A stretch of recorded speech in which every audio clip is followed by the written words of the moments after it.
Welcome to Samba Samba. Enjoy the video. In this video, I will show how to make a toffee bouquet. First, ensure you have all your ingredients ready, such as 2 cups of sugar, 1 cup of butter, and 1/2 cup of water. You'll also need a good quality candy thermometer. Next, prepare your bouquet base by selecting a sturdy vase and gathering your wooden skewers. Lay out parchment paper on your counter to prevent sticking and make cleanup simple. This preparation ensures a smooth process. Now, let's make that delicious toffee. In a heavy-bottomed saucepan, combine your sugar, butter, and water. Heat this mixture over medium heat, stirring continuously until the sugar dissolves and the butter melts. Insert your candy thermometer and continue cooking without stirring until the mixture reaches exactly 300 degrees Fahrenheit.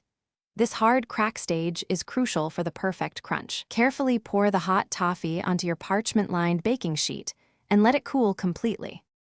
Once your toffee is completely cool and hard, it's time to break it into pieces. Aim for a variety of sizes and shapes to add visual interest to your bouquet. Next, melt a small amount of chocolate and use it to attach each toffee piece firmly to the end of a wooden skewer.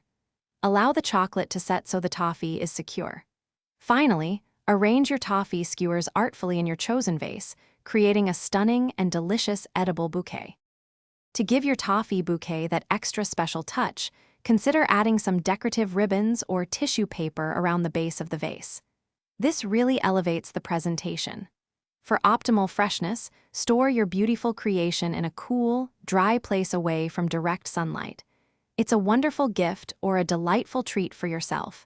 And hey, while you're enjoying your delicious toffee, why not check out the description below for a link to the Echo Dot smart speaker and other fantastic deals. Thanks for watching. Consider subscribing if we helped you.